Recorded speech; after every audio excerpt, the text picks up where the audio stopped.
What is up, my people? Welcome back to yet another segment of Singles of the Week. I'm your boy, Nassim the Dream, and you know what? If you're new to the channel, just do me a favor, go right on ahead and hit the subscribe button, hit the bell as well to always keep notified on my newest content. You already know how we do. Let's get right into it. To begin this week's Singles of the Week, we have the great and wonderful singer Rina Sawayama out with a double release of 2 tracks this week. I will be mentioning Catch Me in the Air for the sake of the record when it releases, but yeah, I love this track. It is because of so many reasons. The intro is just magnificently soothing, and the rock pop passageways carrying the rest of the song is just so great. It's fantastically mixed. Rina is outstanding on the track, absolutely outstanding. The chorus is absolutely beautiful, but I also love how towards the end of this song, her vocals feel like they're literally airborne into this open mix, meaning that it has a lot of imagery, in parallel with her title, and I love that about this song, and I'm gonna give this a big time jam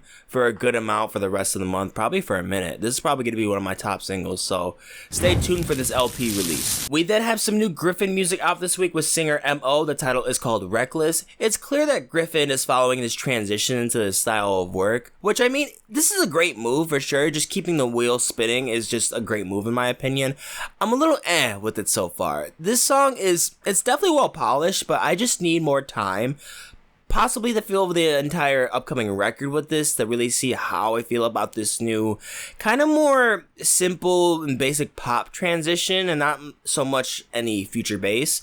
But I don't know, I think so far it's okay, so I'll keep it in my sight. Next up is this new collab from pop star Charli XCX and elite DJ producer Tiësto. So I was having a lot of high hopes for this track just because this is just a great looking track just off the looks of it, just because of the performers. So I will say though, I was a bit underwhelmed on the chorus. I was hype until the beat synced in with the I look hot in it part, but I feel like this one could catch on in time. We'll see. I'm still more of a big fan of Tiësto and Ava Max's track. I was kind of expecting something similar to that, but maybe a little bit more of Charli XCX's style, and I really didn't feel that on here. I can't say I'm fully invested at the moment, but it's okay. Then we got Yeat making a new song for the new Minions movie coming out. It's called Rich Minion.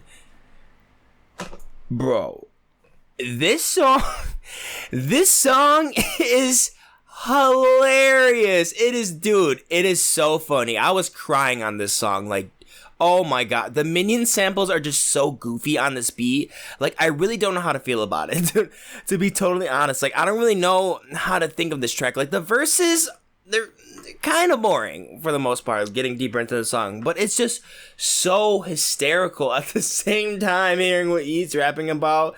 Like, it's to the point where I'm actually enjoying it. It's so weird. It's entertaining. I'll just say that. The track's entertaining. We also have some new Jade out this week with some indie rock Americana tunes out. This one is called American Pie. I was heavily invested just with the solo acoustics and the vocals and just with the reverb to it. I was really digging it into that point, but once it morphed with this rock instrumental, it kind of got basic for me, just a little bit, but like, it was fine. Like, it's not a bad song at all. It's good. It is good, but I just felt less interested once it came on cue with the rest of the instrumental, where I really just would have been more interested just focusing on her vocals and maybe progressing into some more somber acoustics, you know, maybe giving a little bit like of a small, like very deep and saddened like solo from the acoustic guitars. But I don't know. It sounded great to me at first, but then it just kind of just went There's also some new City Girls out this week. It is called Good Love, and this time featuring 2000s pop star Usher. Yes, Usher. This beat, it's honestly trash. There's not a ton of hype I was expecting. Usher sounds decent on the chorus, I'll give him that, but these verses are just not doing it for me. It's not enjoyable. I'm not really a fan of this. EARTHGANG is also out with a brand new song. It is called Black Pearls OG. EARTHGANG bringing us some fresh neo soul and hip hop on this. The production is very, very pleasant. I thought overall the verses were decent. Very nice highlights on the outro as well. It was good.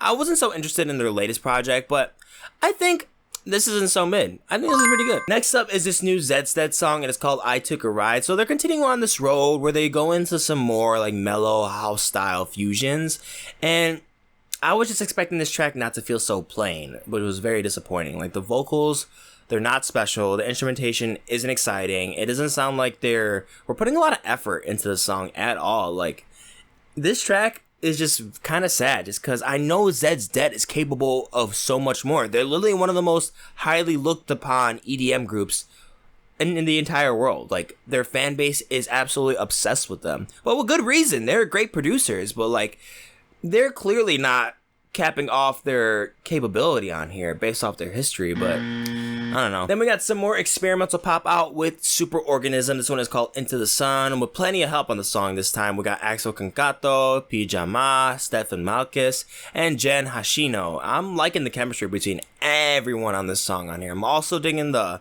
French-speaking switch-ups that are putting into the track here and there.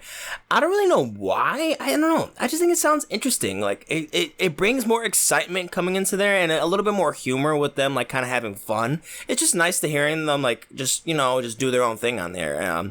It mostly compares to me at least, to Teenager, just not as widespread in its sound when it comes to the sound design dynamic of the track, but I think it's great. I had a lot of fun with the song. You should check it out. We next have some new Joey Badass. This one is called Where I Belong. This beat kicks fucking ass. It is hot and fresh. It sounds so clean and smooth. I am loving the DJ keys onto the mix. It sounds simple, yet so rich onto the melodies. Joey is just absolutely fantastic on this song, rapping about some Brooklyn, New York, you know, culture, about how it was for him as a kid, you know, just pretty much just representing where he's from. And this song is just great. It sounds tremendous. There is not much more I can say to describe how much I love this song. It is seriously so good. Like, you need to check this out, hip-hop fans. You need to check this out. Next up is this new Kygo with Dean Lewis. Never Really Loved Me is the title. I think this one is one of the better releases for sure that's came from Kygo out of recent. Dean is putting what he can offer onto the table, and it definitely shows. And then Kygo bringing his unique synths into the chorus. That sounds overall pretty good to me. It's just a little bit repetitive with the song structures. I mean, it's mostly going to be the same thing with most of these EDM artists. I mean, they kind of just stick to the books for the most part, but for real, this song's not bad. It's a decent track. Then we got this new collab with Ganja, White Knight, and Peekaboo, and it is called Mitosis. It's boring. That's just the simplest way I can describe it. It's just some aggressive wub music I just don't care for. I don't care for it at all. It'll be fun to hear it in a live setting, I guess. I mean, a lot of this music will be really fun to hear in a live setting, but this song is just boring. There's nothing new about it. It's just again, it's just the labeling. That's all it is. It's the branding that's really attractive about this song, seeing this collab, but I don't feel it. I do not feel this at all. Sedan Archives is coming out with some new bops this week as well. This track is called NBPQ, Topless. Major points given off with the creative aspect. Like, major points given to Sedan. And the moments where she raps are very hyper-focused, and the moments where she sings are very gentle and lush. I'm not crazy for the chorus, but I love the instrumental switch up on the back end. It sounds crazy, crazy good. Yeah, I'm liking this one a lot. You should check it out. Calvin Harris has got another track, this time with 21 Savage. It is called New Money. This song is ass, my guy. This song is so fucking ass. Oh my god. This song is bad. It is so bad. It is way worse than the first single he's coming out with so far. It is so bad. No. What are you doing? What are you doing? Bad. No. Then we got some new J Balvin out this week alongside with Ryan Castro, and to be honest, this was just another forgettable track. It's just another throwaway track to me. I already know I'm gonna get a lot of hate for saying this, but I don't see the progress into moving with that reggaeton music. It's just a throwaway track. I don't care for it. It's that simple. Next is this brand new release of collab LP from Big Ghost Ltd and Conway the Machine out right now. This track I will be talking about is called Scared to Death, bringing on D Styles and Method Man. This track is just on 100. Absolutely. It's just a bar fest left and right. I am loving the way that they present Method Man on the entrance. It is so sick. It feels so epic. The production is so cold and somber. It's a great fusion, if you ask me. It really felt like really haunting, but like also like in a way like intimidating. Like, oh, these dudes are about to destroy you. Like, it really feels like the epicness. Like, do not fuck with these rappers, bro. They will fucking end you on the mic. And yeah, you get that exact same impression. They're too cozy on here. they're way too cozy. This song is fire. Then there's this new song from experimental EDM DJ KD, If This Is a Dream is the title. He's taking a big risk into the structure for this song for sure. That I do appreciate, though I do feel like it doesn't connect well with the rest of the song, particularly with the chorus, but that didn't really mean me feel like it. It was just a mess all around, to be honest. Like, I get you're trying to get more deep into the experimental cuts, but this also feels way too pop structured for it to really feel right. It's just like you're kind of fighting two battles, and I don't know, I'm just not feeling this one. Next, we have this new Bicep track, exercising the mind with some progressive ambient electronic music on the track Meli 2. The track marks shy of about 7 minutes, but I don't know, man. I did not feel like it was 7 minutes. Like, I had a wonderful time playing this song all the way through it. It was a breeze. Like, the delay on the crystalline synthetics for the bulk of the track had me mesmerized the entire time. The kicks keep the rhythm nice and tidy. The FX wasn't crazy, but shit, I mean, I don't know. It was cool. It was fine. Like, it didn't need to be that complex. Like, I thought it was just a good dance track, and I had a good time with it for the most part. I love playing the song. So then we have a couple tracks that I wanted to mention that came out last week. I want to mention this first one. This is a new dance pop track from Dario Rodriguez called Bye Bye featuring Mougleta. And I have been digging Mougleta heavy as a vocalist in a lot of these kind of EDM tracks as of late. This instrumental has like a little bit of like a Middle Eastern style swing to it with the flutes, particularly on the chorus.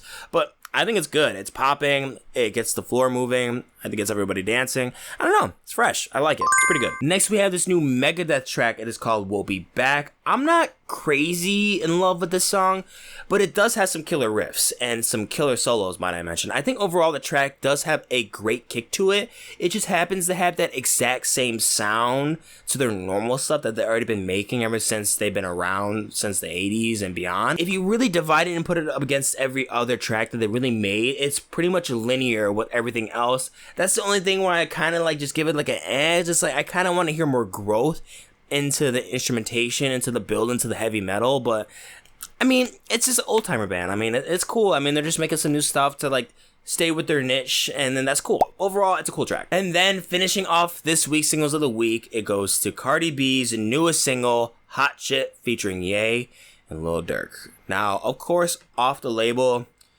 it's a lot of hype to reach. I mean, it's Cardi B's song, and now you have Kanye West on there and Lil Durk. Pretty big names. Yeah, it's a big line you gotta reach, my guy. But I just don't really see this track as an apex of hip hop hits right now. I just don't. Like, I don't really think it's worthy to be on the charts. Now, this beat, mainly for me, it sounds so similar to her single Up, but it has way less swagger this time. Like, not even close to the same amount of swag as that one. I was really digging Durk's verse, though. Like, Durk was probably my favorite part about this entire song. But for Cardi and Ye, I didn't care for them. Like, you didn't really feel, like, present on here. Like, Durk was the biggest highlight for me on this entire track. Like, nothing else at all. They weren't doing anything for me on this song except Lil Durk. Like I said, this is a track that's obviously going to be on the charts. But my honest opinion, most humble opinion, I think the song's overrated. And that is it for this week's Singles of the Week, guys. Thank you so much for watching the video. If you enjoyed, go on to like, share, and comment down below of what you thought of these singles and what singles you want me to check out. Down in the description, you'll see all the links for the tracks that I talked about in this video, more videos, and also the links to my social media accounts so you can keep up with me on the daily. And I'm going to catch you in the next one.